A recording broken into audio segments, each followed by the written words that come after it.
So this is podcast title Alchemist Talks with Abhishek Nair and Hemant Sharma, and this is our podcast number 2 on startup.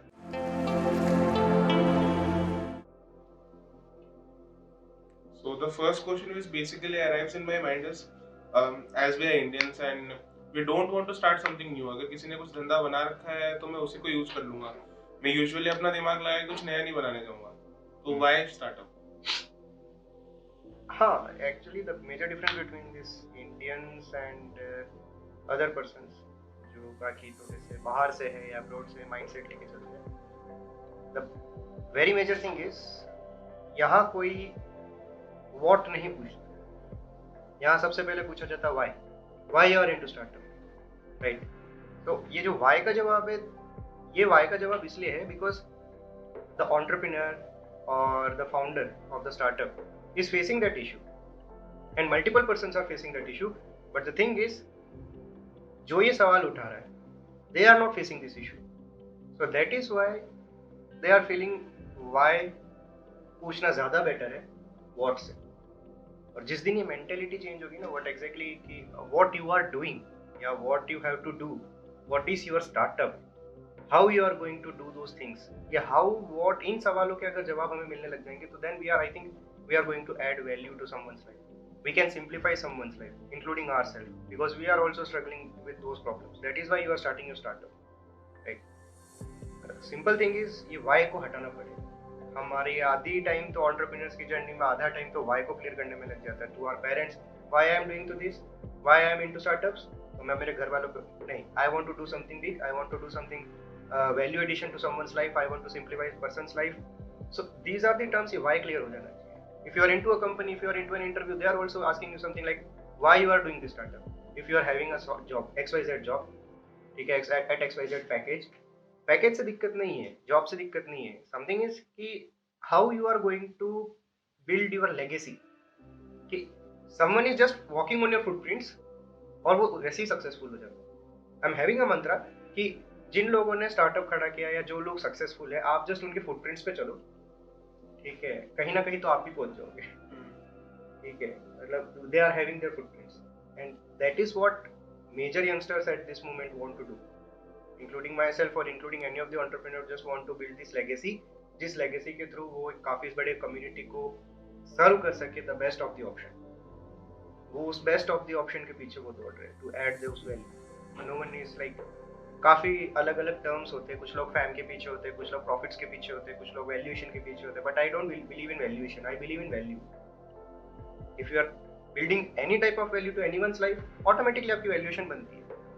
Investor आपको connect करता है, customers आपको connect करते हैं. Pre sales के बाद में या प्री सर्विसेज के बाद में आप जब after sales, pre sales and पहले होता प्री सेल्स और pre services, and after this pre services आप उन्हें कन्वर्ट कर रहे हो, लीड बना रहे हो, लीड के बाद में कन्वर्जन कर रहे हो, कन्वर्जन के बाद में आप उनको ROI दे रहे हो.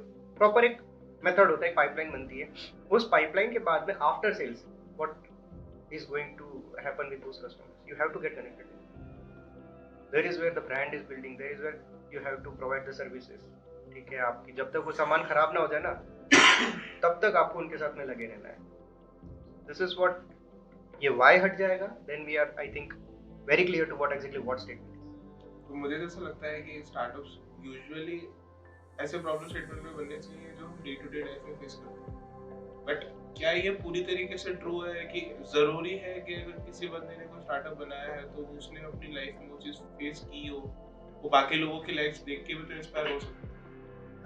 सी बेसिक, वेरी बेसिक एग्जांपल, कोई एक 22 इयर्स का लड़का ले लो या कोई एक टीनेजर ले लो या कोई 20s में ले लो. अगर वो कोई प्रॉब्लम देख रहा है और वो उसे समझ सकता है या उसे रिलेट कर सकता है, तो ज़रूरी नहीं कि उसको उस मार्केट ऑडियंस में रहना ज़रूरी है.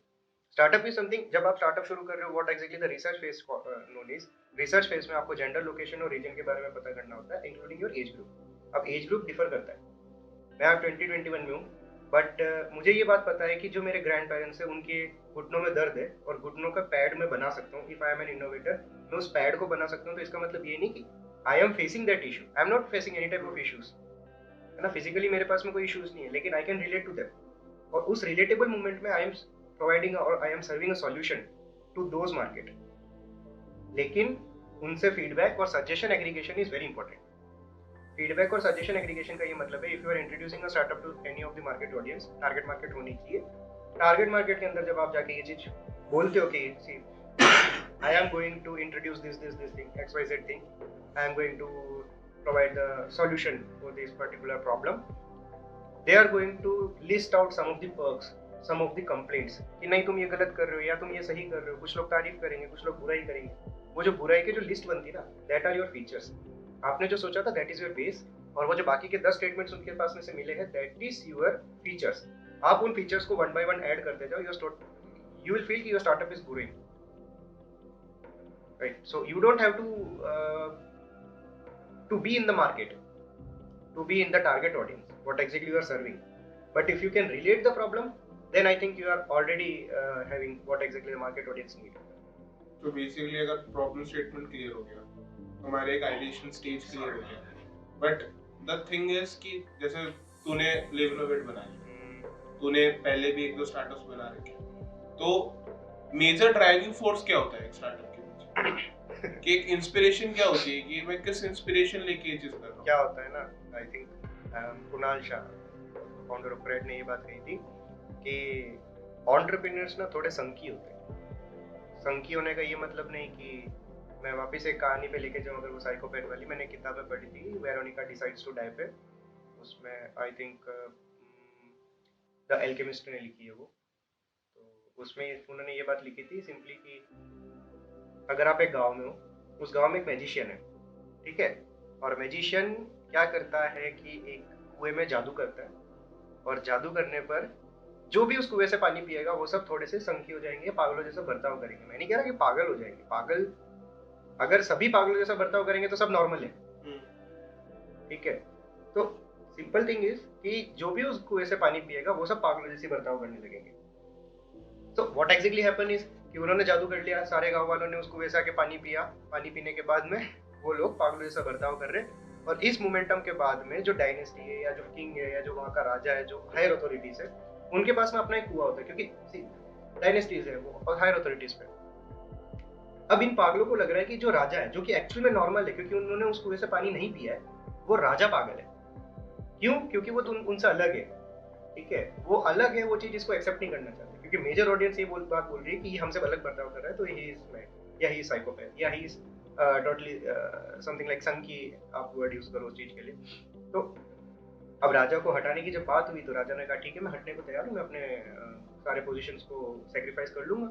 बट एट दैट मोमेंट वहाँ की जो क्वीन है वो ये कहती है कि चलिए हम भी पानी पीते उसी कुएं से, ठीक है, और राजा और रानी वापस उस कुएं से आके पानी पीते, अब वो भी पागल जैसा बर्ताव कर रहे हैं, and now they are feeling कि हाँ ये मेरा राजा है, they are very happy living. So this is the thing कि आपको एंटरप्रेन्योर बनने के लिए ये एक फ्यूल की जरूरत पड़ती है। फ्यूल इज बेसिकली पेन, ठीक है। पेन पॉइंट होना is very important for a startup. आप मेजर टू मेजर ऑडियंस को उठा लो, आप जितने भी स्टार्टअप्स को ले लो, उनके पीछे एक पेन था। होता क्या, मैं अगर एक दीवार पे अपना सर फोड़ता हूँ, ठीक है, मैं अपने दीवार पे पहली बार सर फोड़ रहा हूँ, पहली बार मैंने फोड़ा, संकी बोला, मैंने दूसरी बार वापस फोड़ा, फिर मुझे संकी बोला, मैंने तीसरी बार वापस फोड़ा, फिर मुझे संकी बोला गया। तो ये जो चीज हुई ना, ये मुझे क्या दे रही है, ये मुझे पेन दे रहा है, और इस पेन को मैं फ्यूल बना के काम कर रहा हूँ। अब हमें इंटरव्यूज देखना इसलिए पसंद होता है क्योंकि मुझ में इतना जोर नहीं है या मुझ में इतना करेज नहीं है कि मैं अब उस दीवार पे सर फोड़ूंगा।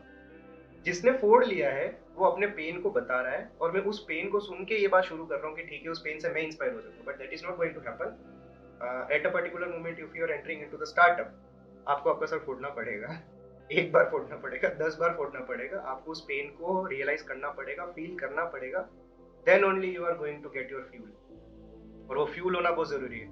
होता क्या, शुरू में आपके पास में पीयर प्रेशर होता है, फाइनेंशियल आपके खराब होते हैं, आपके कलीग्स आप पे कॉन्फिडेंस नहीं होता है, आपको खुद को भी सेल्फ डाउट होता है, आपका एटमॉस्फेयर आपके साथ में नहीं होता, आपके पास में इन्वेस्टमेंट नहीं होता, आपके पास में नॉलेज नहीं होता, स्किल्स नहीं होती है, टीम नहीं होता है, एडवाइजर्स नहीं होते हैं, मेंटर्स नहीं होता है, लीगलिटीज और इन चीज़ों को हैंडल करने के लिए कोई फाइनेंशियल कंसल्टेंट्स नहीं होते हैं। इन सभी चीज़ों के साथ में आप आगे बढ़ रहे हो, वन बाय वन एक एक चीज को आप हटा रहे हो। एक बार आप सर फोड़ रहे हो, पहली चीज हट रही है, पेन को ले रहे हो, फ्यूल बना रहे हो, फ्यूल के बाद में स्टार्टअप पे कुछ बना रहे हो, पहला हट रहा है, दूसरा हट रहा है, तीसरा हट रहा है। एक टाइम के बाद में जब ये सारी चीजें हटा दोगे ना, आप ब्लैंक हो जाओगे।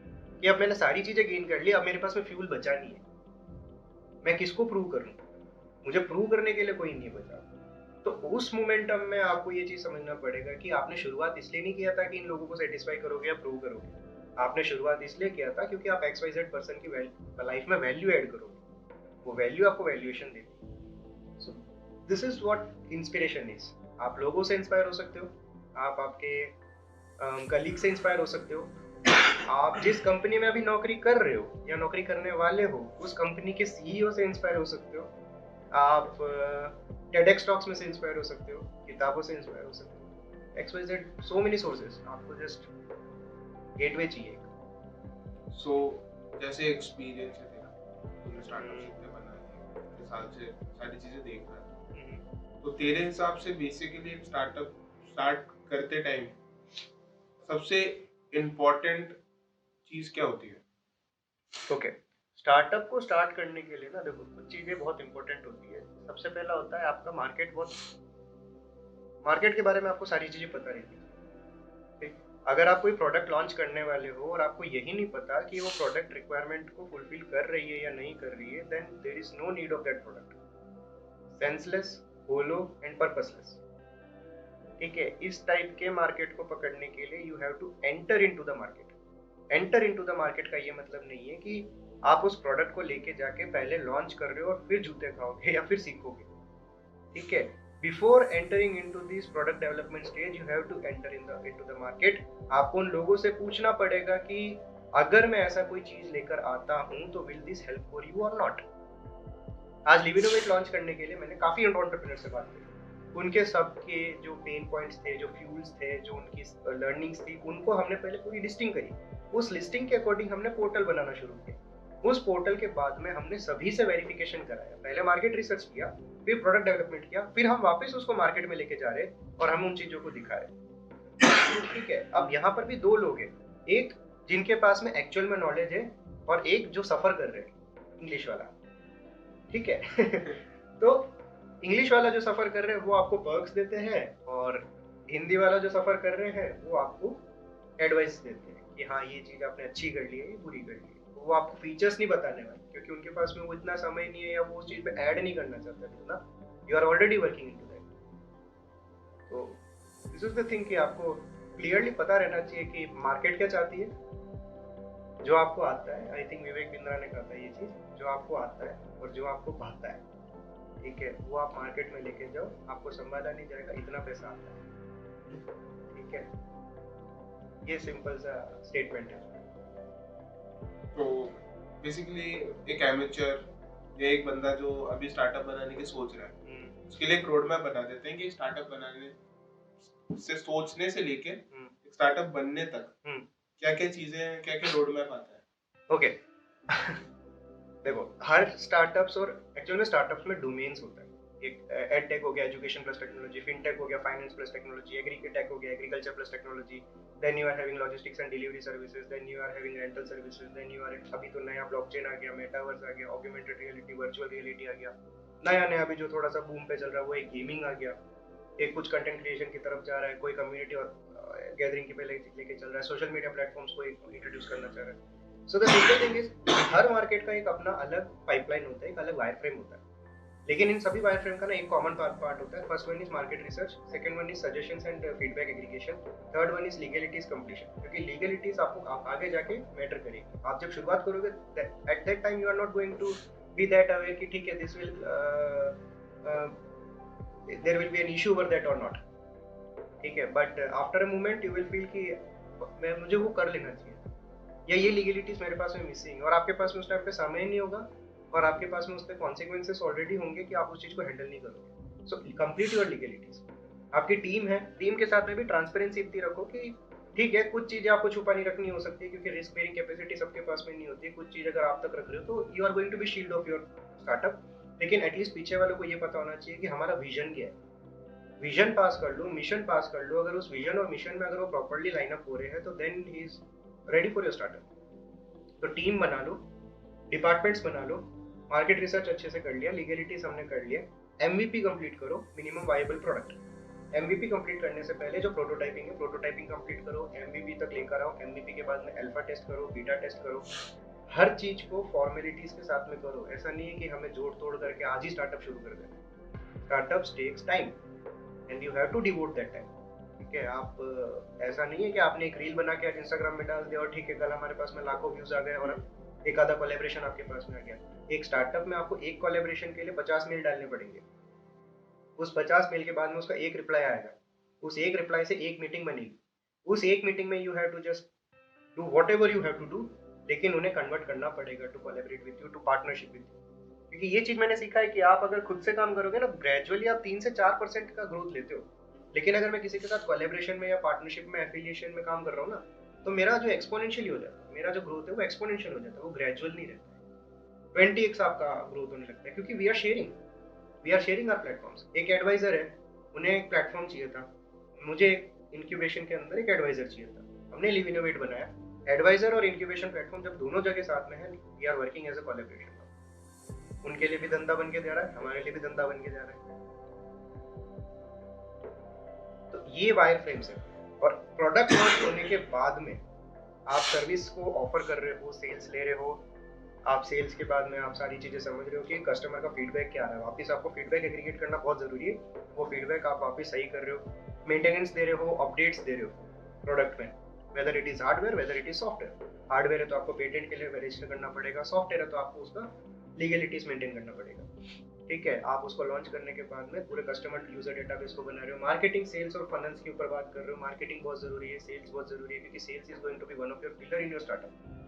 अगर सेल्स नहीं है तो देयर इज नो स्टार्टअप। ठीक है, देन फिर हमारे पास में फनल्स बनाना जरूरी है कि अलग अलग डेटा एग्रीगेशन कैसे किस तरीके से करोगे। मैनेजमेंट बहुत जरूरी है। ऑपरेशंस ऑपरेटिंग जो बंदा होता है वो पूरे स्टार्टअप को मैनेज करता है। नीचे वाले सभी लोग, जितने लोग काम कर रहे हैं, और ऊपर वाले जितने लोग एग्जीक्यूटिव लेवल पे, उन सभी को मैनेज करने की बात करो। अभी मैं थोड़े से लंबे विजन तक आ चुका हूँ, क्योंकि आपकी प्रोडक्ट लॉन्च हो गया, सेल्स हो चुकी है, अब आप बिजनेस लेवल पे जा रहे हो। एक मोमेंट पे आपको उस टाइम पे लेके जाना पड़ेगा कि अगर मैं आपको स्टार्टअप से निकाल के खड़ा कर दूं, एट दैट मोमेंट वो स्टार्टअप चलना चाहिए, तो आप बिजनेसमैन बन गए, आपका बिजनेस रन होने वाला है, और आप हॉरिजॉन्टल एक्सपेंशन या वर्टिकल एक्सपेंशन की तरफ जा सकते हैं। तो एक चीज आ जाती है कि अगर अपन ने स्टार्टअप बना लिया तो सबसे बड़ी बात आती है कि हम कमिटमेंट कैसे दें, कि लाइक हमने अपने प्रोडक्ट्स लॉन्च कर दिए, सर्विसेज प्रोवाइड करें, कैसे भी टाइप का स्टार्टअप, एक कमिटमेंट होना बहुत commitment, okay, commitment in the sense मुझे लगता है आई डोंट थिंक कि आपको कस्टमर को कभी कमिट करने की कोई रिक्वायरमेंट है। ठीक है, इनिशियली आपको लॉसेस लेने पड़ते हैं। लॉसेस को आप इन्वेस्टमेंट तब बना पाओगे जब आपके लॉसेस ब्रांड वैल्यू बना के दे देंगे। You are selling a product, वो प्रोडक्ट 100 रुपए का है, आपने उसको 50 में बेचा, 50 रुपए का आपने घाटा खाया। उस 50 रुपए से उस आदमी को अगर वो प्रोडक्ट अच्छा लगा है, तो वो वर्ड ऑफ माउथ जो मार्केटिंग करने वाला है, that is your first of the cost. 50 रुपए से आपने पहला क्या कमाया, मार्केटिंग कॉस्ट आपने बेयर किया। दूसरा, आपने उसको प्रॉपर्ली वो प्रोडक्ट बेचा, ट्रस्ट अच्छे से बनाया, तो ब्रांड वैल्यू बनी। तो ये दो चीजें आपको 50 रुपए से मिली। तो ये जो लॉस आपको जो शुरू में दिख रहा है ना, वो एक स्टेज के बाद में you will get to feel कि this is going to be your investment. और एक टाइम के बाद में आपका ब्रांड इतना पॉपुलर हो जाएगा। कोई चीज कब बिकती है, जब आपका पड़ोसी आपको कोसे कि नहीं आपने वो चीज क्यों नहीं खरीदी, आपने आईआईटी में एडमिशन क्यों नहीं लिया, जब आपके हाथ में था, क्योंकि उनकी ब्रांड है। ठीक है, आपने नाइकी का जूता क्यों नहीं लिया, क्योंकि उनका ब्रांड है। आपको रोलेक्स की घड़ी पहननी थी, ब्रांड है। ठीक है, दूसरा, जो उनको चीज वो मिल रही है, वो उनको सस्ते दाम पर मिल रही है, जो उसका एक्चुअल दाम है।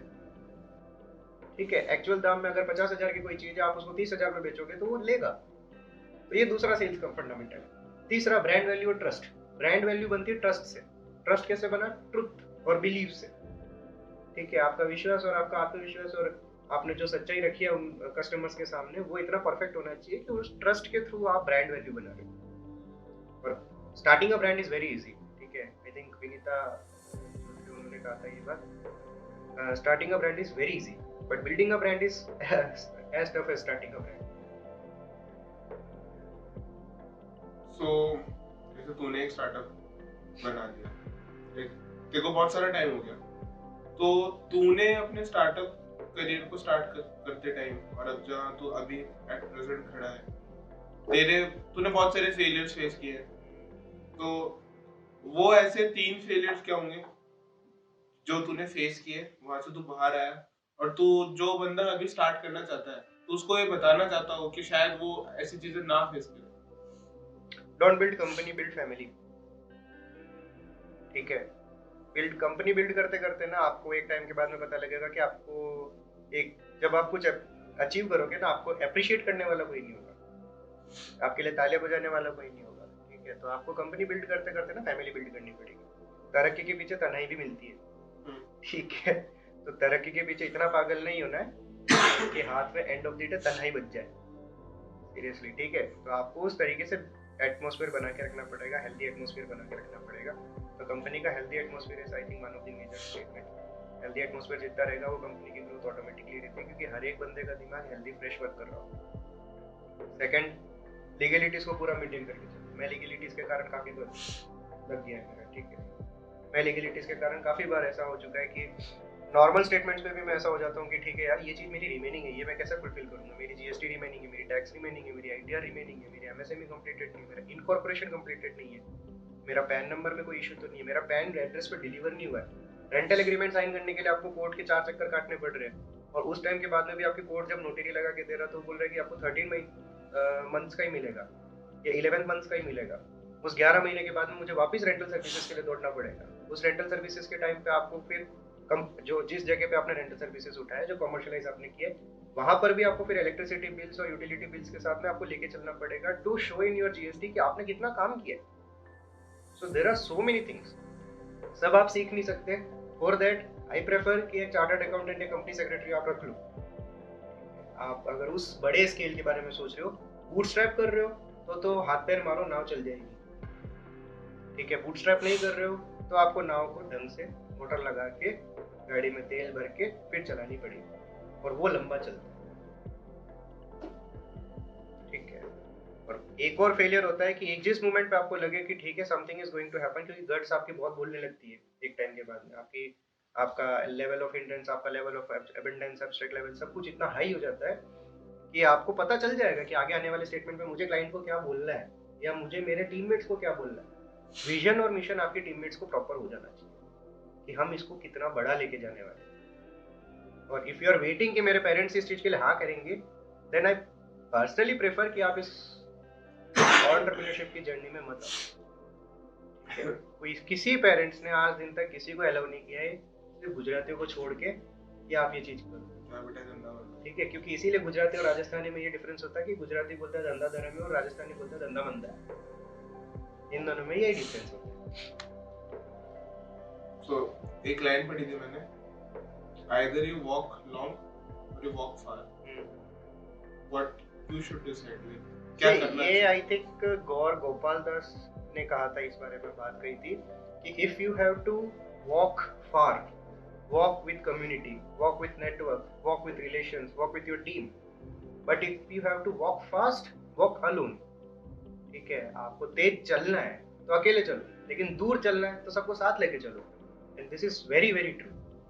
और पहले आप तेज चलना सीखो और सबको लेके तेज चलो, this is what I believe. पहले खुद तेज चलना सीखोगे तो सबको तेज लेके चलना सीख जाओगे। गाड़ी पहले खुद 100 की स्पीड में चलाना सीखोगे ना, तो बाकी सबको भी ये तो समझा ही सकते हो कि 100 की स्पीड में पहुंचते कैसे। अभी हमें खुद को ही नहीं पता कि 100 की स्पीड में जाते कैसे, आप 60 में ही अटके रह जाओगे, और अगर वो कोई 100 पे लेके जाएगा ना तो you will get to fear कि हाँ व्हाट इज हैपनिंग। मैं उस पेस को नहीं पकड़ सकता क्योंकि आप उस बंदे पे ट्रस्ट नहीं कर रहे हो, वो बंदा आप पे ट्रस्ट करता है। You are the founder. तो बेसिकली अब तक की कन्वर्सेशन में मेरे को समझ में आया, building a startup is basically revolving around values. Exactly, कुछ वैल्यूज सेंट्रिक होनी चाहिए जिसके अराउंड आपका पूरा स्टार्टअप बनता है। तो ऐसी कौन सी 3 वैल्यूज होंगी जिनमें इनिशियल स्टेज पे आपको गलतियां नहीं करनी चाहिए, ताकि बेसिकली क्या होगा, अगर मैं आज को स्टार्टअप स्टार्ट करता हूँ, मैंने वो 3 जगह पे गलतियां कर दी फॉर सपोज, तो मेरा बिलीफ उठ जाएगा स्टार्टअप से, शायद मैं आज अपनी लाइफ में आगे कभी स्टार्टअप बना ही नहीं पाऊँ। तो वो ऐसी 3 वैल्यूज क्या होंगी जहाँ एक एमेच्योर बंदे को चुकना नहीं चाहिए। पहला, आपके साथ वाले आपके अगेंस्ट में होंगे, उन्हें भूल जाओ। ठीक है, आइसोलेट हो जाओ कि 4 दीवारी के कमरे पे मेरे को ये काम शुरू करना है तो मैं इसको सिंगल टेबल से शुरू करूंगा, और एंटिल एंड अनलेस कि मेरा एक बेस या फंडामेंटल नहीं बनने वाला है मैं उसको किसी को इंट्रोड्यूस नहीं करने वाला। फर्स्ट, तो फेलियर का पहला मोमेंट देखो, सक्सेस पाने के लिए ना सिंपल सी चीज होती है। सक्सेस तो चलो बहुत दूर की बात मैं बता रहा हूँ, लेकिन एक स्टार्टअप को शुरू करने से पहले या कोई भी आप एक ड्रीम लेके चल रहे हो ना, if you are a day dreamer और आप उस डे ड्रीम के बारे में बात कर रहे हो, तो उस टाइम पे आप जो सोच रहे हो आपको सिर्फ उसे प्रोटेक्ट करना है बाहर वालों के इन्फ्लुएंस से। आप तो उसको ऑलरेडी अचीव कर चुके हो आपके दिमाग के अंदर। उस सॉफ्टवेयर के अंदर दिक्कत तब हुई जब बाहर वाले ने उसके अंदर इन्फ्लुएंस किया। भाई तू कैसे करेगा ये? You are not going to attain that, but if you are speculating you can attain it. ठीक है, you are speculating because of some reasons, because of your imagination is that much capable कि आप you can do that. ठीक है, if you can't, मैं आज कभी ऐसा नहीं सोच सकता कि ठीक है मैं प्राइम मिनिस्टर वाली स्पीच दे रहा हूँ, चलो मैं पोडियम पे एक बार खड़ा भी हो जाऊंगा, लेकिन बोल क्या रहा हूँ, उतना इमेजिनेशन नहीं हो पाएगा। क्यों नहीं हो पाएगा? क्योंकि मुझे पता है कि मैं उस चीज के लिए नहीं बना हूँ या नहीं कर पाऊँ। बट मैं ये चीज जरूर सोच सकता हूँ कि हाँ मैं टेडेक्स पे खड़ा हूँ, मैं कुछ बात कर रहा हूँ। तो सिंपल स्टेटमेंट है। तो ये पहला है कि protect your mind, protect your brain, protect your ideas from external influence. पहला आपने देखा। दूसरा, build trust with your inner soul. Build trust with your inner soul का ये मतलब है, if you are into a startup, if you are into an entrepreneurship, you are going to self doubt 24/7। 24/7 आप ये चीज सोचोगे कि whether it is going to work और नॉट। अगर नहीं चला तो क्या? आई पर्सनली बिलीव, मैं वर्स्ट के बारे में सोचता जरूर हूँ, but I feel positive. I think about worst and I feel positive. इसका फर्क ये है कि मुझे पता है कि इससे बुरा कुछ नहीं हो सकता, और इससे बुरा ना ही जाना है, उसके लिए क्या है कि मैं अभी प्रेजेंट में जो कर रहा हूँ उसे सही करूँ। वो एक लाइन है ना, थिंक फॉर द वर्स्ट और prepare for the best. Perfect line है, think for the worst and prepare for the best. That is what exactly the thing is. So यही है। तो trust your inner soul, trust no one, trust your inner soul, trust your instincts, trust your guts. You know what exactly is happening. और self doubt is one of the chapter in entrepreneurship. Never ever disdain that. Go with that. ठीक है, ये दो चीजें हैं। इन दोनों चीजों को अगर अपन लेके चल रहे। Third, customers. अपन बोलते थे ना कि शुरुआत से कि ग्राहक भगवान होता है। एक्चुअली ग्राहक भगवान होता है। अमन गुप्ता ने कहा था ये बात वापस पे जॉश टॉक्स कि ग्राहक भगवान होता है। क्यों? क्योंकि ग्राहक जो आपको एक वर्ड ऑफ माउथिंग में जो बना के देगा ना मार्केटिंग, वो आप 50,000 की मार्केटिंग लगा लो, लाख रुपए की मार्केटिंग एजेंसी आप हायर कर लो, no one is going to do that. क्योंकि अगर मैं पर्सनली किसी प्रोडक्ट को परचेज करने के बाद में if you are I am suggesting you कि यार ये product this was very fine, this was quite impressive for me, ठीक है, इस प्राइस पॉइंट पे ये प्रोडक्ट अगर वो रिलीज कर रहा है, there is something in that. So जो वर्ड ऑफ माउथ तुम्हारे पास में गया, I am releasing my energy to you, और आपने उस एनर्जी को कैप्चर किया, और अब आपको ये लग रहा है कि I have to also try it out. This is also one of the marketing, जो कि काफी पुराने टाइम से चलती आ रही है और आज भी चल रही है। While building a startup, there will be phase where blame game होगा, या betrayal होगा। बेसिकली अगर करंट सिचुएशन की बात करें तो सबको अर्शदीप ग्रोवर की बात बताओगे, भारत पे का को-फाउंडर। लाइक वो दोनों ही को-फाउंडर अब एक दूसरे के ब्लेम गेम खेल रहे हैं। एक ने एक को स्यू कर दिया, इतने सारे एलिगेशंस लगा दिए, ये कर दिए। तो बेसिकली क्या ये टीम में ही हो रहा है, आपकी खोट आपकी टीम में ही है, तब इतनी सारी चीजें हो रही है। तो उस स्टेज पे क्या है कि अगर आपने 5 लोगों की टीम बना दी, तो एक बंदा आपको ही आपके अगेंस्ट हो गया है, आपके बिट्रेयल को उतर आया है, but at that particular moment you are also seeing your dream crushing down because आपने अपनी एक ड्रीम टीम बनाई होगी बेसिकली, जिसको लेके आपने ब्रॉडर पर्सपेक्टिव पे फ्यूचर देखा होगा। उस टाइम पे क्या तो देखो, ऐसा कोई नया गेम नहीं है। अश्नीर ग्रोवर उतने टाइम पे जाने के बाद, अश्नीर ग्रोवर वाज समथिंग कि वो एक दिन में 20 करोड़ का धंधा करता था। एक सिंगल डे में he was having transactions of 20 crores in his startup, जो कि आई थिंक बहुत बड़ी बात है। वो एक फिनटेक चला है। फिनटेक इज समथिंग जिसके पीछे गवर्नमेंट पड़ी हुई है, और उस गवर्नमेंट के अगेंस्ट में वो खड़े, और उसके साथ में वो चीज चला रहे। करंट अकाउंट में ब्याज नहीं मिलता, वो उसके अगेंस्ट में खड़ा है कि करंट अकाउंट हमें ब्याज क्यों नहीं देता। धंधे वाले का, बिजनेसमैन का पैसा करंट अकाउंट में पड़ा है। स्टेटमेंट वाज दिस कि मेरा पैसा बैंक अकाउंट में पड़ा हुआ है, करंट बैंक अकाउंट में पड़ा हुआ है, why I am not getting that much interest, right. So ऐसे जो एलिगेशन जब बनने लगे, एक कंट्रोवर्सी जब क्रिएट हो जाती है, जब आप बहुत ज्यादा ट्रुथ बोलने लगते हो ना, so the thing is truths are always harsh, और एक मोमेंटम पे जाने के बाद में आपको हार्श चीजें पसंद नहीं आएगी। एक मोमेंटम पे जाने के बाद में आपको हार्श चीजें पसंद नहीं आएगी। आपको ऐसा लगने लगेगा कि जो बंदा बोल रहा है वो खुद ही हार्श है, लेकिन एक्चुअल में वो ट्रुथ कह रहा है, ठीक है। वो ट्रुथ कह रहा है, इसीलिए उस पर ज्यादा ट्रस्ट है लोगों को कि उसने अगर कोई बात बोल दी, अगर उसने बोल दिया इस धंधे को बंद कर दे तो बंद कर दो। ठीक है, इतना ट्रस्ट अपन को शार्क टैंक देख के भी समझ में आया है कि अगर वो चीज कोई स्टेटमेंट्स दे रहा है तो देयर वाज समथिंग जो वो उसने खुद ने रिसर्च कर रखी है अपने दिमाग के अंदर। तो पहला ये स्टेटमेंट है। दूसरा, this is not new, as I told you कि दिस इज नॉट न्यू। ठीक है, उनके साथ में जो हुआ, in each and every startup this is happening, even in my startup I have also face this things. ठीक है, due to some of the circumstances, but I don't think कि मुझे उस चीज से फर्क पड़ता है, क्योंकि एट द मोमेंट आपको पता है कि आप उस चीज को रिट्राई करोगे, आप उस चीज को रीइन्वेंट करोगे, आप चीज उसको वापस रीइमेजिन करके रीबिल्ड करोगे, और जब वो चीज रीबिल्ड हो जाती है ना, the success is the best revenge. ठीक है, success is the best revenge. जो लोग आप पे कोस रहे हैं, पहली बार आपको जिसने डुबाया है, आप उनके सामने वापस खड़े होते हो ना, आई डोंट थिंक कि उस टाइम के बाद में किसी को बोलने की बात भी जरूरत बाकी है। मैं काफी टाइम तक स्पीचलेस रहता हूँ, क्योंकि action speaks more than louder than words, right. तो सिंपल स्टेटमेंट्स है। और इन टाइप्स में ये जो लोग हैं ना, जैसे अभी जिसको अश्विनी ग्रोवर ने आई थिंक 88 करोड़ का एलिगेशन रखा है, 88 करोड़ रुपीस मांगे अश्विनी के लिए। आई डोंट थिंक वो बहुत बड़ा अमाउंट है। ठीक है, वो दे भी देंगे ना, वो नहीं देंगे। उसका कारण ये है क्योंकि उन्होंने उस कंपनी को बिल्ड किया है, उन्होंने उसमें स्वेट रखा है, उनका ब्लड रखा है, उस ब्लड के ऊपर उन्होंने उस चीज को बिल्ड किया। और एक मोमेंटम पे जाने के बाद में अगर कोई एक पर्सन उस पूरी कंपनी को तहस महस करने पे आ रहा है ना, तो वो उस 88 करोड़ के ऊपर 150 करोड़ रुपए 200 करोड़ रुपए और लगा देंगे, उस कंपनी को बर्बाद होने देंगे, लेकिन इस तरीके से नहीं जिस तरीके से वो आदमी सोच रहा है। Shutting down is far better, ठीक है, इन रेदर देन डिस्ट्रक्शन। जो बिल्डिंग बनी हुई है उसको बंद कर दो, उसको गिराओ मत, जरूरत पड़ेगी तो वापस खुल जाएगा। These are the statements। और betrayals हर जगह मिलेंगे। This is one of the journey too। मैंने कहा था पिछले वाले एपिसोड में कि ट्रस्ट आप किसी पे कर सकते हो या नहीं कर सकते हो, ये भी आपको तभी पता चलेगा जब आप उसको ट्रस्ट करोगे। ट्रस्ट किया, बिट्रेल मिला, उस बिट्रेल के बाद में क्या हुआ है, if you are falling down, go for it, आप नीचे गिर जाओ।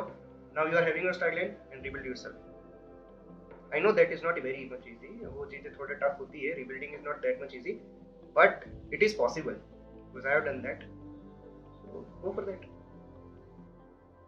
जैसे कॉलेजेस की बात हो गई, या हम अपने लोकल एनवायरनमेंट की बात कर लेते हैं। कोई बंदा अगर लाइक इफ ही और she is serious of building his और हर स्टार्टअप, तो एक हाइप बनती है लोगों में, अरे यार स्टार्टअप स्टार्ट कर रहा है, पता नहीं क्या ही कर रहा है, क्या काम कर रहा है। लाइक वो बंदा अगर 24 घंटों में से 18-20 घंटे बैठ के काम कर रहा है, तो ऐसी हाइप बन जाती है कि भाई पता नहीं क्या कर रहा है। Like people start getting jealous of you. उनको नहीं पता है कि आप क्या काम कर रहे हो, क्योंकि स्टार्टअप में ऐसा तो हो नहीं सकता कि आपने 2 दिन काम किया और तीसरे दिन आपको कुछ आउटपुट दिखने लगे। बहुत ज्यादा टाइम अमाउंट देना पड़ता है, उसके बाद कुछ जाके आउटपुट निकलता है। तो उस टाइम पे बहुत ज्यादा जेलसी फेस होती है, लोग आपसे दूर जाने लगते हैं, आपको ऐसा लगता है कि you are start feeling lonely कि भाई मैंने कुछ ऐसी चीज में कदम रख दिया जहाँ से शायद लोग मुझे एक्सेप्ट नहीं कर रहे। राइट। तो उस कंडीशन में क्या मेंटल स्टेट क्या होनी चाहिए इंसान की? मैंने जैसे बताया ना कि you have to protect your mind, you have to protect your brain, you have to protect your idea from external influence। आप इन लोगों के बीच में जितना उठोगे बैठोगे ना, उन लोगों को सोचने की उतनी क्षमता नहीं है। आप जो सोच रहे हो ना, वो उतना सोच नहीं पा रहे, उनकी सोच सीमित है, और उस सीमित सोच के साथ में जब आप बैठते हो ना, तो आप कहीं ना कहीं आपको खुद को भी सीमित कर रहे हो।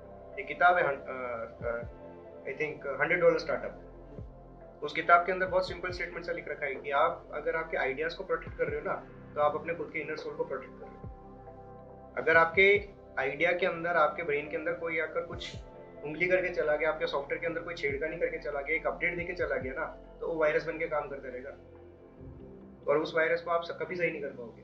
क्यों? क्योंकि आपके अंदर करके चला गया।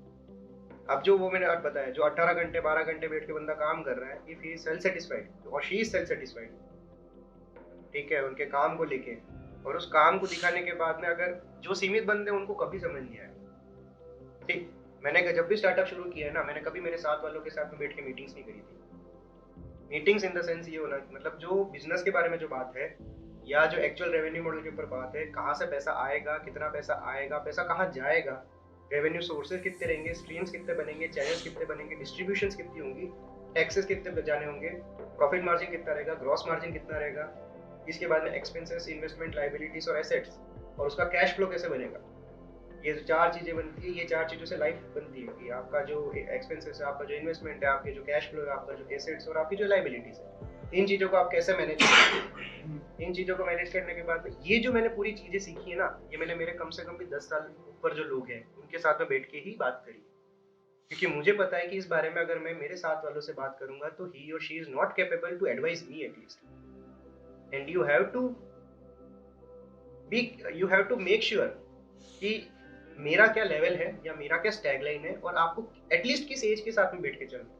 मैं ऐसा नहीं कह रहा कि आपको 10 साल ऊपर बैठना है, 50 साल ऊपर बैठना है, एटलीस्ट 5 साल ऊपर बैठो।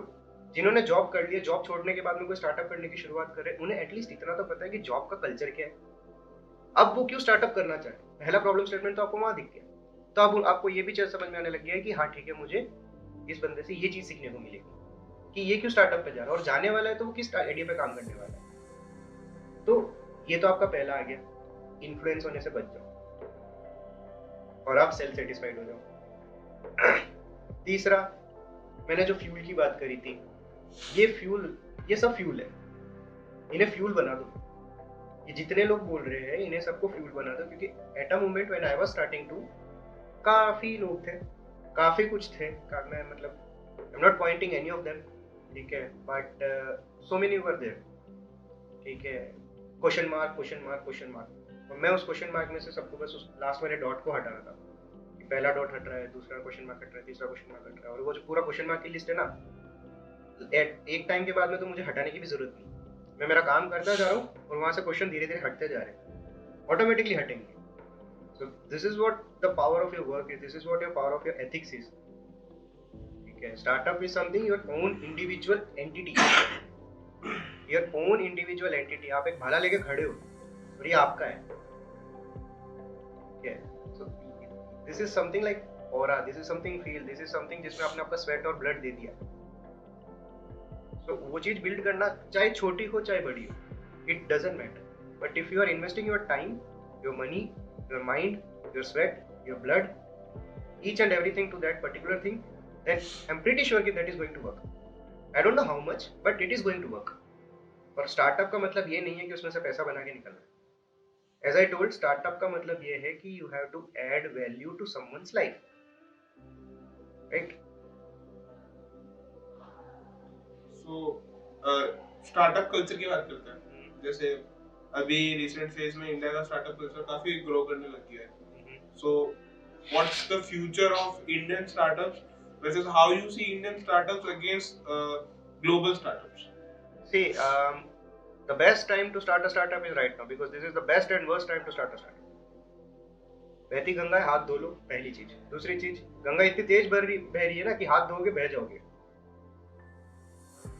ये कहने का मतलब है कि अगर आपका स्टार्टअप चल गया तो इसमें बहुत लंबा चलेगा, और अगर आपका स्टार्टअप इस पे डूब गया तो आप कभी स्टार्टअप करने नहीं वाले, जब तक आपके अंदर इतना करेज नहीं है कि खुद को जवाब दे पाओ कि हाँ मैं वापस शुरू करूंगा। जीरो से बिल्ड करना इज नॉट दैट इजी।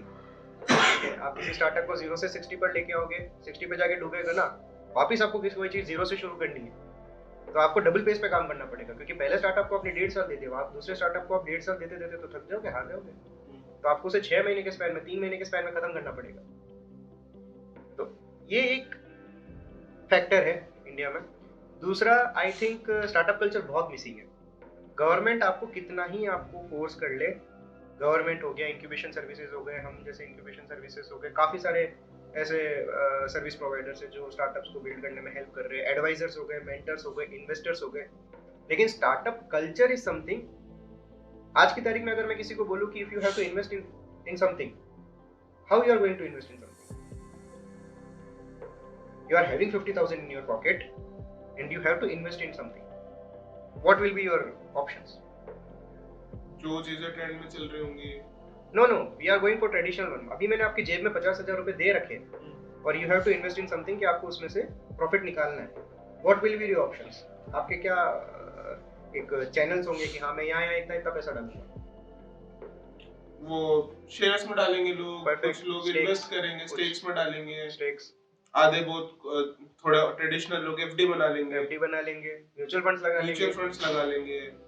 कोई ट्रेंडिंग बिटकॉइन चल रहा है, क्रिप्टो चल रहा है, वहाँ इन्वेस्ट कर देंगे, क्रिप्टो पे लगा देंगे, ठीक है।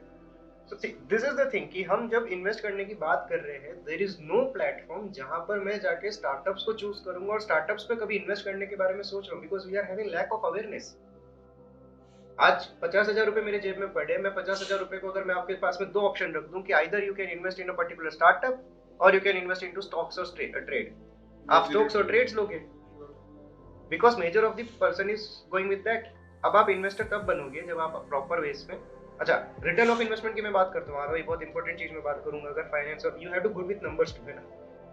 गुड विद नंबर्स का मतलब ये हो गया कि एफडी आपको 7% का रिटर्न दे देगी, ठीक है, म्यूचुअल फंड्स आपको 8 से 9% का रिटर्न दे देगा, स्टॉक ये ट्रेड क्या बात करते हैं अपन, ये जो क्रिप्टो नहीं, मैं ये जो स्टॉक मार्केट है, स्टॉक मार्केट आपको 13 से 15% का रिटर्न दे देगा, 16% तक ज्यादा लेके चला जाएगा। क्रिप्टो आपको 18 से 19-20% तक का रिटर्न दे देता है, ठीक है। स्टार्टअप एक मात्र ऐसी चीज है जो आपको 23% का रिटर्न देता है, 23% का रिटर्न पर ईयर, अगर आपने सही स्टार्टअप चुना है। और आप जब स्टार्टअप सही चुनते हो ना, तो you are building something, you are adding your value to the startup ना। ऐसा नहीं है कि मैंने पैसा लगा के भूल गया मैं, this is the which is the basic thing कि मैं पैसा लगा के भूल सकता हूँ, वो तो म्यूचुअल फंड्स में कर लो। तो नॉर्मल सी नेचर है, अगर आपने 10,000 रुपए नहीं लगाए तो बार-बार जाके चेक तो करोगे कि व्हाट इज द प्रोग्रेस, क्या चल रहा है, एग्जैक्टली मेरे पैसे कहाँ यूज हो रहे हैं, कैसे यूज हो रहे हैं, कैसे यूज हो रहे हैं। तो आपको उस चीज से कुछ ना कुछ सीखने को मिलता है, आपको उस चीज से नेटवर्क मिलता है, कनेक्शन मिलता है, आपको एक्चुअल में पता चलता है कि ठीक है मेरा पैसा लगा कहाँ है, मेरा पैसा चल कैसे रहा है, वो कैश फ्लो कैसे बना है, उस कैश फ्लो से लायबिलिटीज आई है कि एसेट्स आया है। Getting my point. सो वो एक जो लैक ऑफ कल्चर है ना, जो इन्वेस्टर है वो इन्वेस्टर है, जिसके पास में पैसा है और वो इन्वेस्टर बनना चाहता है, वो इन्वेस्टर नहीं बन पा रहा। दैट इज व्हाई कि we are having Live Innovate के अंदर की इंक्यूबेटेड स्टार्टअप्स की पूरी लिस्ट मिल जाती है, यू कैन रिक्वेस्ट एक्सेस, वो कितना फंड्स आस्क कर रहा है, आप उसके साथ में नेगोशिएट करो, स्टेक्स परचेज करो और स्टेक्स के बदले आपका अमाउंट डालो। हमने वैल्यूएशन वहाँ पे लगा रखी है, मार्केट रिसर्च करके टैम सॉम होता है। टैम का मतलब होता है टोटल अवेलेबल मार्केट, सैम का मतलब होता है सर्विस अवेलेबल मार्केट, सॉम का मतलब होता है सर्विस ऑप्टेनेबल मार्केट। अगर मेरे पास में 50 बिलियन का मार्केट है, उसमें से $15 बिलियन का मार्केट को मैं सर्विस दे सकता हूँ और उसमें से ऑप्टेन सिर्फ $5 बिलियन का कर सकती है, तो मेरा वैल्यूएशन $5 बिलियन के ऊपर नहीं जाने वाला। That is my service obtainable market, जो सबसे छोटा मार्केट है। अब $5 बिलियन का अगर वैल्यूएशन खींच रहे हो, इसका मतलब समझ रहे हो, इसका मतलब ये है कि आपकी कंपनी ऑलरेडी यूनिकॉर्न के ऊपर चली गई है, right. So this is the finance statements. वो जो लैक ऑफ कल्चर है उसको आपको फुलफिल करना पड़ेगा, वो अवेयरनेस से नहीं आएगा। मेजर ऑफ द कम्युनिटी या मेजर ऑफ द इन्वेस्टर जिनके पास में पैसा है, जो पैसा लगाने को इच्छुक है, उनको स्टार्टअप्स के कल्चर के अंदर एंटर होना पड़ेगा। और अभी तक हमारे जो पीयर प्रेशर के साथ में जो माइंडसेट चल रहा है ना, हमारा जो एरा है, हमारा एरा हमारे नेक्स्ट एरा या हमारे नेक्स्ट जनरेशन को स्टार्टअप्स के लिए प्रमोट करेगा। So we are into the culture of startup ecosystem. ये revolution आने वाला है. Exactly. We are into the revolution. We are into the startup era. But ये startup era नहीं है. Still we have to wait for around, I think, 15 years. Maybe ये एक initial stage है. Exactly. तो start होने की. इस टाइम पे सब खेल रहे हैं. मैंने कहा ना, बहती गंगा हाथ धो लोगे तो शायद हाथ धुल जाएगा, या फिर इतना. अच्छा, इसको लेके एक और बात आती है, जैसे अभी एक साल से शार्क टैंक इंडिया का बहुत ज्यादा क्रेज चल रहा है इंडिया में. जैसे वो एपिसोड्स आते हैं, लोग बहुत ज्यादा फैसिनेट हो रहे हैं. तो मैंने जो देखा है, लाइक उनसे फैसिनेट होके कि भाई फंडिंग्स मिलती हैं, आपको फेम भी मिलता है एक तरीके से, आपको एडवाइजरी पैनल मिलता है इतना अच्छा, आप इतने अच्छे कंपनी के आपको इन्वेस्टर्स मिलते हैं, तो लोग ज्यादा ही फैसिनेट होके कुछ भी बना दे रहे हैं. Exactly. कि अब स्टार्टअप बनाने के नाम पे कुछ भी बना दिया. तो ये चीज तो मेरे हिसाब से सही तो हो रही है, क्योंकि इंडिया में कल्चर आ रहा है, बट उसके साथ एक उसका नेगेटिव इंपैक्ट भी तो हाथ में आ रहा है. स्क्रैप मार्केट बनाने से ना कभी मार्केट में वैल्यू ऐड नहीं होगा. स्क्रैप मार्केट बनाने से अननेसेसरी कंपटीशन बनता है. अननेसेसरी कंपटीशन का ये मतलब है कि हेल्दी कंपटीशन कभी नहीं बन सकता. हेल्दी कंपटीशन होना बहुत जरूरी है. इफ कंपटीशन नहीं है तो कोई आदमी अपने आप को अपग्रेड नहीं करेगा, अपडेट नहीं करेगा. तो अगर वो सामने वाला अच्छा काम कर रहा है तो मैं कंपटीशन के चलते ही मैं ज्यादा बेटर काम करने की कोशिश करूंगा. अगर वो है ही नहीं तो मैं जो काम करूंगा उसी को मेंटेन कर रहा हूँ. अपडेशन या अपग्रेडेशन नहीं है. अभी ये जो फैसिनेशन टू स्टार्टअप आया है, अब तो वो जैसे कुणाल झा कहते हैं ना कि प्राइम मिनिस्टर ने भी कह दिया कि startup India, stand up India, सब हर बंदे को स्टार्टअप करना है.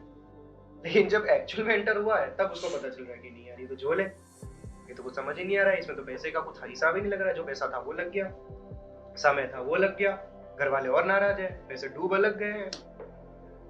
तो हर मार्केट के बारे में मैं मान के चलता हूँ कि स्टार्टअप के अंदर का जो सीईओ होता है ना, वो चीफ एग्जीक्यूटिव ऑफिसर नहीं होता है, चीफ एवरीथिंग ऑफिसर होता है। उसको हर चीज के बारे में थोड़ा थोड़ा पता होना चाहिए। जैक ऑफ ऑल ट्रेड अगर वो है तो हर चीज का एटलीस्ट नोड तो उसको समझ में आ रहा है, ठीक है। वो स्क्रैप मार्केट उसको बनने नहीं देगा।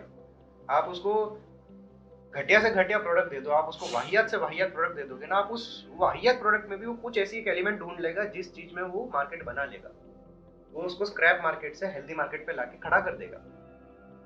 तो फाउंडर को फाउंडर्स में इतना होना चाहिए कि एक्चुअल में वो किस मार्केट को डिलीवर करना चाहते हैं और क्या वैल्यू ऐड करना चाहते हैं।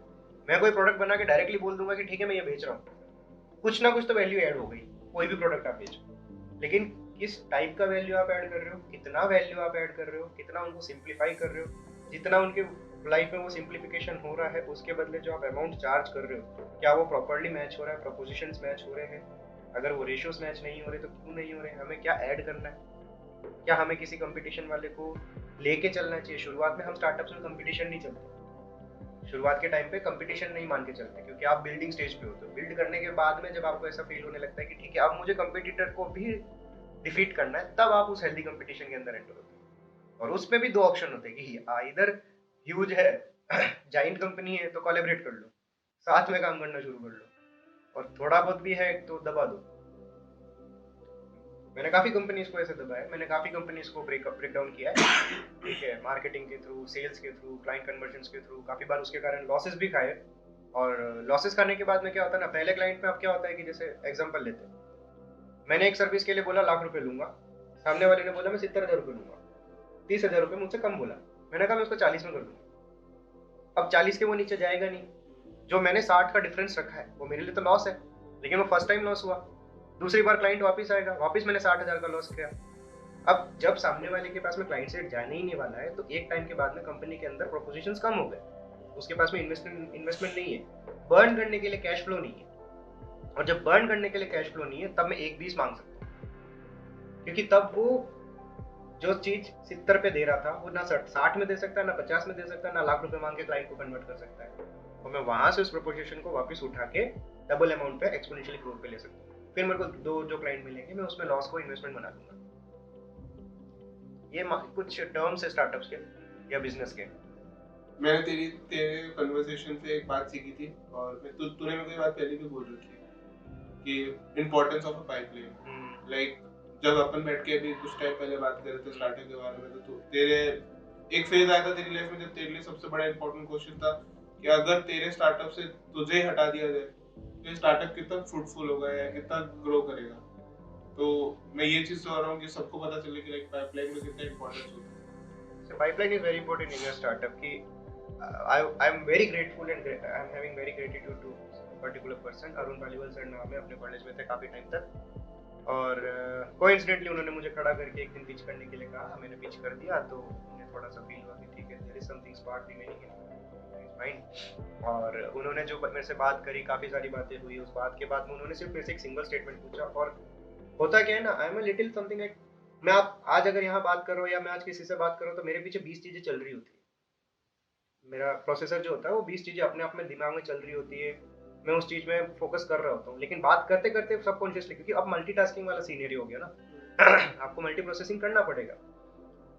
एक वो मोमेंट आया मेरे पास में कि वो सवाल सुनने के बाद में वो सारे के सारे 20 थॉट मेरे एक सेकंड के लिए से रुक गए, कि अब मेरे पास में अब कुछ कहने को नहीं है, कुछ सोचने को नहीं है, एक मेरा मतलब ब्लैकआउट हो गया मैं। वो क्वेश्चन यही था कि अगर मैं आपको इस बिजनेस में से हटा दूं तो ये बिजनेस चलेगा क्या। And I was at a realization point कि मैं कर क्या रहा था इतने टाइम से, कि अगर आज मुझे इस बिजनेस में से हटा दो तो ये बिजनेस नहीं चलने वाला है, ऑब्वियसली नहीं चलने वाला है।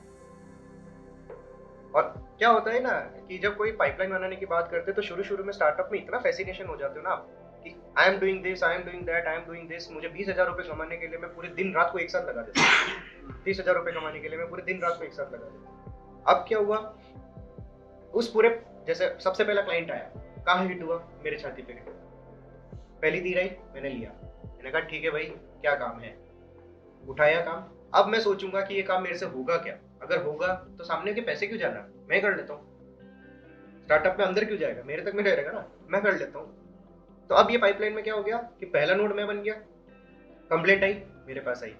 दूसरा क्या हुआ, अगर कोई काम करना है कौन करेगा, मैं करूंगा। क्लाइंट के साथ में रिलेशनशिप कौन हैंडल करेगा, मैं करूंगा। ऑपरेशंस कौन हैंडल करेगा, मैं करूंगा। मेरे पास में कोई टीम है नहीं है, अल्टीमेटली मैं फ्रीलांसर बन गया। अल्टीमेटली तो मैं फ्रीलांसर बन गया, मेरे पास में तो कोई टीम नहीं है, मैं कोई स्टार्टअप नहीं चला रहा हूँ। तो उस चीज को सही करने के लिए जब ये क्वेश्चन मेरे दिमाग में हिट हुआ कि अगर मेरे को इस स्टार्टअप में से हटा दिया या मेरे को इस बिजनेस में हटा दिया, then how this is going to work, उस चीज के लिए मैं इतना ज्यादा फैसिनेट हो गया, इतना ज्यादा डिवोट हो गया, डेडिकेट हो गया, ऐसा समझो कि वो मैं मतलब ऐसे रातों की नींदें गायब हो जाती है ना, ऐसा हो गया कि नींदें गायब हो रही है मेरे साथ। मैं बस उस चीज में लग गया कि अब फिर मैंने हायरिंग करी, टीम लगाया, पाइपलाइन बनी और मैं नोड के एंड में चला गया। नाउ अब मैं उस नोड के एंड में बैठ के गेम देख रहा हूँ। मैं 20,000 रुपए पर फोकस कर रहा था, अब कंपनी 80,000 रुपए कमाती है, 50,000 रुपए लगा दो, 30,000 रुपए मेरे जेब में, प्रॉफिट अभी भी है, बड़े स्केल पर है, और मेरे साथ में और लोगों का उसमें टाइम लग रहा है और लोग उसमें जुड़ते जा रहे हैं, स्टार्टअप और स्केल कर रहा है, एक्सपांड हो रहा है। कैसे हो रहा है, पहले क्लाइंट आ रहा था, मैं ले रहा था, अब क्या होगा, क्लाइंट आएगा, चलो मेरे पास में आए क्योंकि मेरे कॉन्टेक्ट नंबर है या किसी पर्टिकुलर बंदे का कॉन्टेक्ट नंबर है वहां से वो किसके पास में जाएगा, ऑपरेशंस वाली टीम के पास में जाएगा। ऑपरेशंस के पास में XYZ काफी सारे डिपार्टमेंट्स हैं, अभी हमारे पास में 12 डिपार्टमेंट है। कंटेंट राइटर का डिपार्टमेंट हो गया, डिजिटल मार्केटिंग का रिक्वायरमेंट हो गया, ग्राफिक डिजाइनर का रिक्वायरमेंट हो गया, वेब डेवलपर हो गया, ऐप डेवलपर हो गया, ठीक है। और आप ले लो XYZ जितने भी अपने पास में सर्विसेज है, मुझे तो अभी ध्यान भी नहीं है, 4 सर्विसेज उठा लो आप, रिक्रूटमेंट सर्विसेज उठा लो, काफी सारी सर्विसेज चल रही है। ऑपरेशंस के पास में जब वो क्लाइंट जाता है, ऑपरेशन उनसे पूरा रिक्वायरमेंट मांग लेता है डॉक्यूमेंटेशन पे कि रिक्वायरमेंट दे दो क्या क्या चाहिए रिटर्न फॉर्मेट में, या एक व्हाट्सएप कर दो। व्हाट्सएप आया, उन्हें पता है कि इस पूरे काम को करने के लिए मेरे को ग्राफिक डिजाइनर की टीम, एक कंटेंट राइटर की टीम और एक मुझे रिक्रूटमेंट सर्विसेज की टीम लगेगी। 3 टीम को ग्रुप बनाया, खुद ऑपरेशंस आ गई, एग्जीक्यूटिव्स को उसमें ले आए और क्लाइंट को उसमें ऐड कर दिया। रिक्वायरमेंट डाली, टैग किया कि ग्राफिक डिजाइनर मेरे को ये काम करके दो, ये मेरे को काम करके दो, ये मेरे को काम करके दो। सबने अपना अपना काम किया, डेटा को एग्रीगेट किया, डेटा को एग्रीगेट करके वेरीफाई किया। वेरीफाई ऑपरेशंस कर रही है क्योंकि वो ऑपरेट कर रही है, उन्हें काम नहीं करना है, उन्हें ऑपरेट करना है। काम किसने किया, पूरी डिपार्टमेंट ने किया। अब ऑपरेशन ने उस चीज को ऑपरेट करने के बाद में क्या किया, उसको क्लाइंट को डिलीवर किया। क्लाइंट के वहां से अगर कोई फीडबैक आ रहा तो फिर ऑपरेशन उसे उठाएगी और रेस्पेक्टिव डिपार्टमेंट के पास में जाके उस चीज को चेंज कराएगी और वापस ले जाके क्लाइंट को देगी। 2 से 3 डिविजन्स, ऑपरेशंस का काम खत्म, client deliver, group dilute, group खत्म, एग्जीक्यूटिव के पास में पैसा आएगा और वो पैसा डिस्ट्रीब्यूट होगा पूरे क्लाइंट सेट के पास, सॉरी अपने डिपार्टमेंट्स में। This is the pipeline. अब क्या हो रहा है कि एंड ऑफ द डे मेरे पास में अगर कंप्लेंट है तो मुझे अंदर एंटर होना है। मुझे लूप होल दिख रहा है कि ठीक है इस डिपार्टमेंट के अंदर ये लूप होल है, मुझे उस लूप होल को सही करना है बस।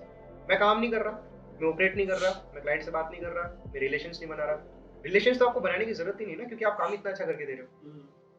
रिलेशंस तो आप तब बनोगे ना कि सर काम नहीं हो रहा, थोड़ा समझो ना सर, थोड़ा रुको ना, करता हूँ मैं 11 बजे की डिलीवरी 12 बजे कर दूंगा। काम आपको 9 बजे मिल रहा है तो ऑलरेडी खुश है। तो ये चीजें आपको पाइपलाइन बनानी बहुत इंपॉर्टेंट है और पाइपलाइन के अंदर आपको किसी ना किसी को सेट करते रहना पड़ेगा। वो पाइपलाइन एक्सपांड होनी चाहिए, जिसको मैं हॉरिजॉन्टल एक्सपेंशन कहता हूँ। हॉरिजॉन्टली आपका डिपार्टमेंट बढ़ना चाहिए, वर्टिकली आपकी सर्विसेज बढ़नी चाहिए। जब हॉरिजॉन्टली आपका डिपार्टमेंट्स और वर्टिकली आपकी सर्विसेज बढ़ेगी ना, this is what horizontal expansion is, vertical expansion. कि अगर सर्विसेज मेरी बढ़ेगी तो क्लाइंट बढ़ेगा, क्लाइंट बढ़ेगा तो मेरे को डिपार्टमेंट्स ज्यादा चाहिए, और जब ये दोनों ग्राफ एक साथ चलेगा ना तो आपका ग्राफ बहुत लंबा जाएगा, स्केल बहुत बड़ी बन जाएगी। This is scale, this is scalability. तो आई गेस लंबा हो गया काफी पॉडकास्ट। कंक्लूड करने के लिए लास्ट क्वेश्चन है, सबसे इंपॉर्टेंट क्वेश्चन। इतनी स्टार्टअप की बात हो गई तो तुझसे तेरा स्टार्टअप जर्नी जान लेते हैं, from scratch to where you are at present. क्या जर्नी थी, और बेसिकली कोई फ्यूचर में कोई ऐसा कोई स्टार्ट करना चाह रहा है, ये पॉडकास्ट सुन के किसी को थोड़ा बहुत स्पार्क आ गया कि चलो स्टार्टअप स्टार्ट करते हैं, तो बेस्ट एडवाइस तेरी तरफ से क्या होगा? ये दो चलो ठीक है। देखो जर्नी इज वेरी सिंपल, ठीक है। 12th पास आउट हुए, कॉलेज में आ गए, कॉलेज में देखा कि नहीं यार ये तो कुछ जम नहीं रहा है, कुछ खुद से करना है, क्योंकि मैं 5th या 6th में ही था कि ठीक है मुझे कंपनी शुरू करनी है। कुछ कंपनी का सबकॉन्शियसली कहीं ना कहीं पता था, ऐसा नहीं था कि मैं पूरा डेडिकेट हो गया था, क्योंकि हम तो स्लैम बुक में भर देते ना कि एस्ट्रोनॉट बनूंगा, ठीक है।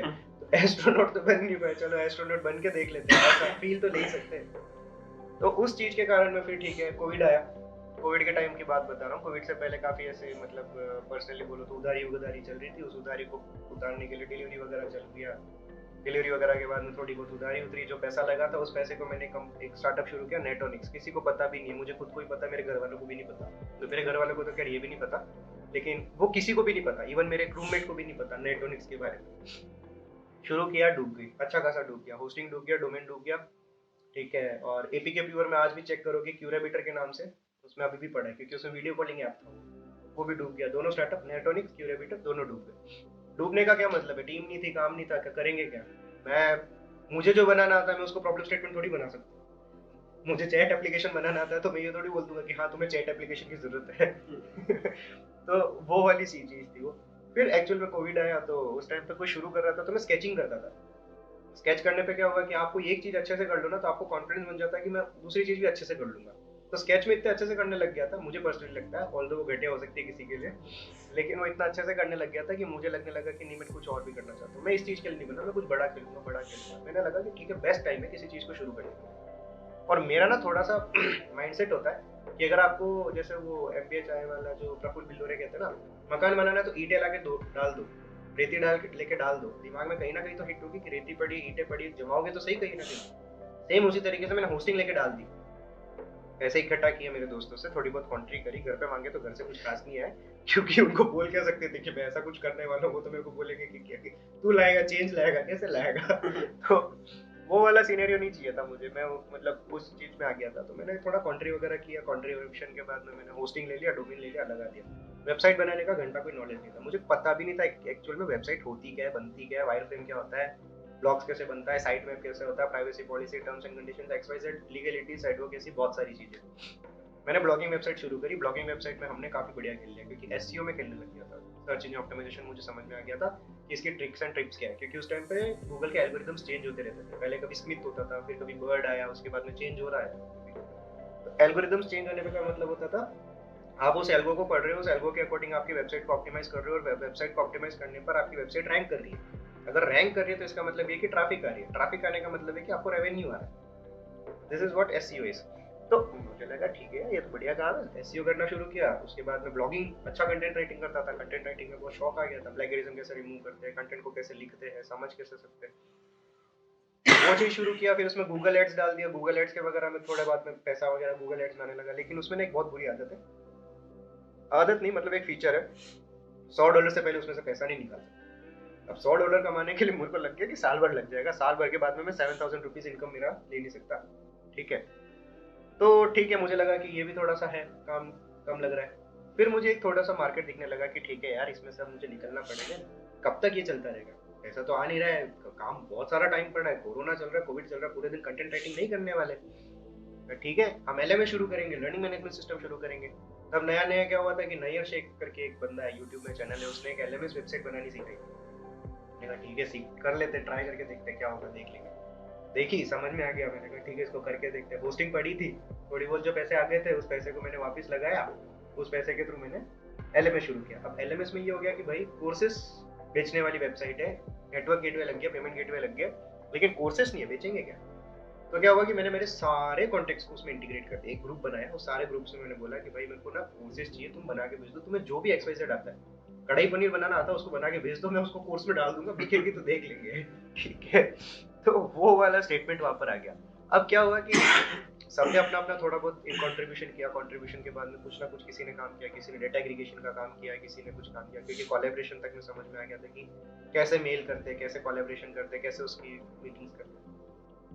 लेकिन कोर्सेस अभी भी नहीं आ रहे थे। और उस टाइम तक क्या हुआ था कि हमारे मेल के रिवर्ट्स आने लग गए थे, और कोर्सेज नहीं है लेकिन रिवर्ट आ रहे, क्योंकि उन्होंने वेबसाइट खोल के नहीं देखी, खाली मेरा मेल देखा। तो लकीली उस मेल के बाद में मैंने फिर हॉक्सफोर्ड हो गया, सिंपली वी लर्निंग हो गया, इजी शिक्षा हो गया, इन सब के साथ में, और आई थिंक और भी कंपनीज थी, जे क्लाउड वर्क हो गया, ठीक है, एक आपका पाइशप टेक्नोलॉजीज हो गया, इन सब के मेल रिवर्ट्स आ रहे थे, तो मैं इन सब के साथ में कोलैबोरेट कर गया। कोलैबोरेशन का क्या मतलब है, कुछ भी नहीं है कि आप मुझे कोर्सेज दो मैं बेचूंगा, 100% कमीशन आपका, ठीक है। ये भी धंधा एक बार तो बनाने के लिए मैंने कहा ना, शुरुआत का लॉस आपको बाद में इन्वेस्टमेंट बन के देगा। ठीक है, चलता रहा चलता रहा चलता रहा, काफी टाइम के बाद में मुझे लगने लगा कि नहीं यार ये चीज हिट नहीं होने वाली, क्योंकि कोर्सेज मेरे घर पे नहीं है, मेरे खुद के पेन ड्राइव में मेरे पास में कोर्सेज नहीं है, ये चीज कब तक चलेगी। तो क्या हुआ कि मैं मार्केट में घुस गया। मैंने कहा एक गूगल मैप्स खोला, गूगल मैप्स में देखा कि पूरे उदयपुर में, मैं उदयपुर में था उस टाइम पे, कोरोना चल रहा था, पूरे उदयपुर में कितने इंस्टीट्यूट्स हैं जो कोर्सेस अभी पढ़ा रही है, और कोरोना के कारण बच्चे वहां तक जा नहीं पा रहे। हम तो जा सकते हैं, हम तो जा ही सकते थे। तो हमने उस सारे इंस्टीट्यूट्स में ऐसे मल्टीपल मीटिंग्स, एक ही दिन में 10-10 15-15 मीटिंग्स हो रही, क्लैश हो रही है कि 11 बजे मेरे को इस कोचिंग में भी एंटर होना है और 11 बजे मेरे को उस कोचिंग में भी एंटर होना है, और मैं यहाँ जाके 15 मिनट में मीटिंग खत्म करके वहां जा रहा हूँ कि सर 15 मिनट डिले हो गया, सॉरी।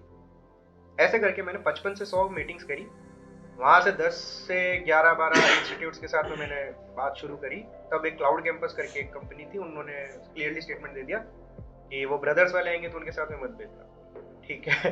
तो वो थोड़े से स्टेटमेंट्स बनने लग गए कि ठीक है मार्केट में थोड़ा सा नाम बन रहा है, शायद कंपटीशन आ रहा है, तो कंपटीशन को पहले दबाने की कोशिश कर रहे हैं। तब मैं एक्चुअल में बिजनेस में एंटर हो रहा था, लेकिन तब भी वो लोग मुझसे कनेक्टेड थे। कनेक्शन होने के बाद में फिर मैंने कहा ठीक है, एक इंस्टीट्यूट था वहाँ पे खाली बच्चे नहीं थे, साथ में हम सब काम कर रहे थे, तो मैंने कहा ठीक है साथ में काम करते हैं। फिर उन्होंने भी थोड़ा हमें हेल्प किया, बहुत हेल्प किया, मतलब आज भी हमारे साथ में बहुत काम करते हैं। उस टाइम पे तो थोड़ा हेल्प, थोड़ा सा भी हमें ऐसा हेल्प लग रहा था ना कि भाई यार क्यों कर रहा है ये आदमी, ऐसा क्या दिख गया, क्योंकि हम खुद इतना सेल्फ डाउट पे थे ना, मैंने बताया ना।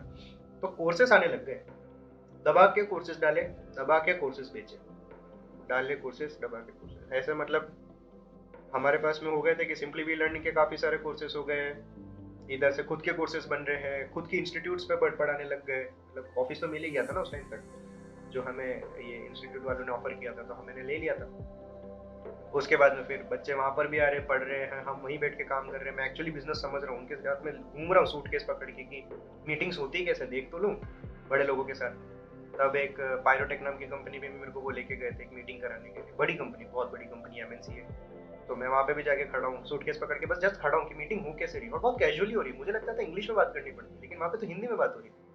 तो ये चीजें चलने लगी तो मुझे समझ में आने लगा कि ठीक है धंधा क्या है, बिजनेस क्या है। उसके बाद में समझ में आया कि भूख मिट नहीं रही है, भूख नहीं मिट रही। तो मेरे पास में तब तक ऐसे क्लाइंट सेट आने लग गए थे, क्योंकि वेबसाइट अच्छी परफॉर्म कर रही थी, कोर्सेस अच्छे बनने लग गए थे, कंटेंट अच्छा बनने लगा था। तो लोगों की रिक्वायरमेंट आने लगी कि आप वेबसाइट बना दोगे क्या, आप ये कर लोगे क्या डिजिटल मार्केटिंग, आप ये कर लोगे क्या एसईओ। हमें वो चीज़ आती थी। मैंने कहा ठीक है सर्विसेज शुरू करते हैं। एक दो सर्विसेज उठाई, उसके बाद में हमने शुरू कर दिया technicianbuzz.in। सर्विसेज के लिए एक प्रॉपर वेबसाइट डाल दी, उसमें सारा पोर्टफोलियो डाल दिया, हमारे खुद की डाल दी पोर्टफोलियो, लोगों की पोर्टफोलियो डाल दी। उस पोर्टफोलियो को दिखा के मैं फिर और सर्विसेज खींचने लगे क्लाइंट को लेके।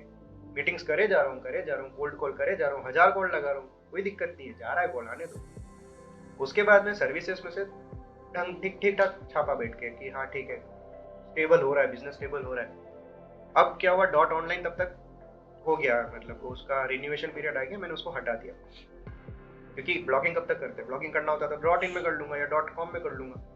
फिर बाद में मैंने कहा ठीक है, आगे आने वाले टाइम पे फिर कॉलेज में आ गया। कॉलेज के बाद में फिर मेरे को ऐसे सर्कमस्टेंसेस मिल गए कि ठीक है मुझे ये चीज़ नहीं करनी है। स्टार्टअप में थोड़ा सा ऐसा हो गया कि दोनों चीज़ें साथ में नहीं चल सकते, देखो either you can be in studious mode या फिर आप एक स्टार्टअप रन कर सकते हो। स्टार्टअप के अंदर आपको 24/7 डिनोट करना पड़ेगा, इसीलिए लोग जॉब वगैरह छोड़ के भी वो चीज़ शुरू करते, नहीं तो जॉब में भी वो चीज़ कर सकते हैं, ऑल्दो वो मूनलाइटिंग होती है, लेकिन फिर भी। तो ये वाला सीनेरियो जब बना, ये मैं आपको इस रिसेंटली की बता रहा हूँ, तब मुझे समझ में आया कि ठीक है अब टेक्नीशियन बस को बंद करने का टाइम आ गया, क्योंकि वो फैमिली ब्रेक हुई या फैमिली के साथ में कुछ ऐसा बिट्रेयल होने वाला है कि मुझे समझ नहीं आ रहा है कि इनको साथ में रखूँ कि नहीं रखूँ। मतलब ऐसा होता है ना कि चिड़चिड़ापन हो गया है, हटाने वाली बात होगी, हेट ही हो गया है, तो हटा दो उसको, नॉन एग्जिस्टेंस बना दो लाइफ के अंदर, हटा दिया। अब जो अभी बिजनेस अभी चल रहा है, उस बिजनेस के अंदर बहुत लॉस होने वाला, बैंक्रप्सी पे जाने वाला, फेलियर मूवमेंट हम देख रहे हैं, हम होने दो, हो गया। तो उसके बाद में जो पैसा बन रहा है, हमने उधारी ली, क्लाइंट को सेटअप किया, क्योंकि ऑलरेडी जो क्लाइंट ले रखे थे उन सारे क्लाइंट्स को हमने सही कर लिया। तो ये जर्नी वाली बात है। फिर हम मैं आइसोलेशन पे चला गया, क्योंकि बैंक्रप्सी हो गई, उधारी वापस हो गई, वापस आप जीरो पे खड़े हो गए। अब वापस आप यहाँ से कैसे खड़ा करने वाले, सिंपल सी स्टेटमेंट है। अभी भी नहीं पता कि अब आने वाले टाइम पे क्या होने वाला होता है, लेकिन अभी ये तो पता है ना कि no one is there to betray you. At least इतना तो है कि ठीक है हम बैंक्रप्सी तक तो नहीं जाने वाले, अगर चले भी जाएंगे तो इतने तो कैपेबल है कि वापस एक एंटिटी बन जाएगी, क्योंकि रिट्राई हमने एक बार कर लिया है, वापस कर लेंगे, रिबिल्ड करना इज नॉट दैट टफ। तो फिर लिव इनोवेट शुरू करने की बात करी, तो लिव इनोवेट में हमने सोचा ई कॉमर्स लेकर आएंगे, कि हर कॉलेजेस के अंदर जो बच्चे प्रोडक्ट्स बनाते हैं उस प्रोडक्ट को बेचने का काम करेंगे। बच्चे जो प्रोडक्ट बनाते, प्रोडक्ट भी नहीं, वो तो प्रोटोटाइप है, वो प्रोटोटाइप बेचेंगे, लेकिन वो मार्केट खरीदेगा कौन, ठीक है। समझ नहीं आ रहा था ना उस चीज़ में कि कैसे क्या करेंगे, डिलीवरी लगा दी, ई कॉमर्स बना दिया। लेकिन उसी टाइम पे मुझे समझ में आता है कि गवर्नमेंट का एक इनिशिएटिव आया ई कॉमर्स के लिए, ठीक है, डिस्ट्रीब्यूशन चैनल वो लेके आने वाली है, अमेजोन फ्लिपकार्ट तक उसके साथ में कनेक्ट होने वाली है। मैं थोड़ा सा घबरा गया, मैंने कहा ई कॉमर्स में अगर यही लोग खड़े नहीं होने वाले तो हम जाइंट्स कहाँ से, मतलब जाइंट्स नहीं है तो हम तो मतलब डाइल्यूट हो जाएंगे। तब मुझे समझ में आया कि मैंने इंक्यूबेशन सर्विस का शुरू करने का सोच रहा हूँ, मैं इंक्यूबेशन सर्विसेज शुरू कर रहा हूँ। फिर मैंने 3 महीने का 4 महीने का जो स्पैन लिया, उस स्पैन के अंदर मल्टीपल लोगों से वापस मिल रहा हूँ, फिर वापस उस पोर्टल को बनाया, टेक कंप्लीट किया, टेक के साथ में फिर अरुण पालीवाल सर से मीट हो रही है, उसमें बिजनेस में से मैं आउट हो रहा हूँ। बिजनेस में से मैं जैसे ही आउट हुआ, मैंने लिव इनोवेट के अंदर मेरा पूरा फोकस डाला, लिव इनोवेट तब वहां से उठा, बिजनेस यहाँ पे प्रॉपर चलने लगा पाइपलाइन के साथ में। लिव इनोवेट के लिए एक अलग से पूरी टीम सेटअप करी है, अब वहां से पैसा आना शुरू हुआ तो मैंने वापस उसको री इन्वेस्ट कर रहा हूँ। उस तरीके से वैल्यूएशन लिव इनोवेट की मैं 1.6 सीआर तक लेके गया।